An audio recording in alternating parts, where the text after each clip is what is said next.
Imagine getting paid just for sharing your thoughts on products and services you use every day. With Survey Junkie, it's that simple.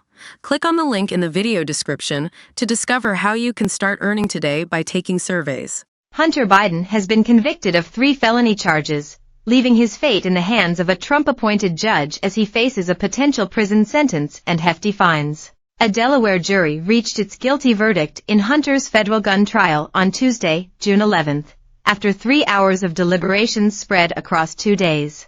Joe Biden's only surviving son, 54, became the first-ever child of a sitting president to answer to criminal charges when the Justice Department accused him of lying about his drug use to obtain a weapon in 2018, then possessing the weapon for 11 days while addicted to a controlled substance. The charges could warrant up to 25 years in prison and $750,000 in fines, though first-time offenders rarely get the maximum sentence and often avoid jail time altogether. The final sentencing decision rests with District Judge Mary Ellen Noreika, who was appointed to the bench by Donald Trump with support from both of Delaware's Democratic senators. Hunter's trial, which began in Wilmington, Delaware, on Monday, June 3rd, was attended by several of his loved ones. Spotted at the courthouse since June 3rd were Hunter's stepmother, Jill Biden, Hunter's wife, Melissa Cohen Biden, Hunter's younger half-sister, Ashley Biden, Hunter's eldest daughter, Naomi Biden, Hunter's son-in-law, Peter Neal, Hunter's uncle, James Biden, James' wife, Sarah Jones Biden, Hunter's aunt, Valerie Biden Owens, and the First Lady's sister, Bonnie Jacobs.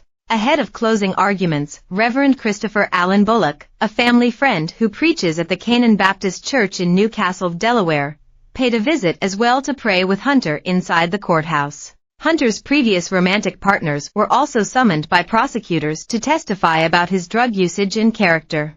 Zoe Keston, a dancer who dated Hunter in 2018, was called to the court to describe his behavior in the months leading up to the gun purchase in question. She described him sympathetically as a distressed man whose difficult situation fueled near-constant crack cocaine usage. Hunter's first wife of nearly 25 years, Kathleen Bull, with whom he shares daughters Naomi, Finnegan and Maisie, offered succinct testimony, telling the court that his substance abuse and cheating contributed to their divorce in 2017. Hallie Biden, the widow of Beau Biden who developed a romantic relationship with Hunter amid their grief, also testified, detailing the turbulent period of their lives. Hallie was offered immunity from prosecution before taking the stand, The Washington Post reported, allowing her to admit that after growing closer to Hunter, she began using crack cocaine, too. The two attended meetings for addicts and tried getting clean together, though Hallie was able to curb her addiction before him. She said that during their relationship, she feared Hunter was suicidal. When she found the gun that he purchased in his car, she said she panicked and threw it in a dumpster.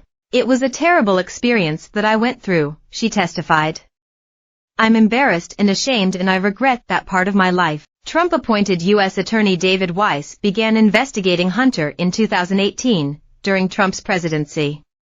Weiss was asked to continue the investigation after President Biden was elected, and in August 2023, Attorney General Merrick Garland boosted Weiss to special counsel status. In September, a federal grand jury approved a 3-count indictment against Hunter related to his possession of a firearm. 3 months later, the special counsel indicted him on 9 federal tax charges related to alleged tax evasion.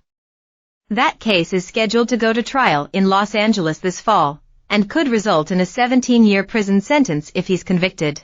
President Biden, 81, previously committed to respecting the outcome of Hunter's legal battles. As a feature of honoring jurors' judgments, he said he will not use his presidential power to pardon his son. His statement draws an important contrast between himself and Trump, a newly convicted felon who has painted himself as a victim and disparaged the criminal justice system.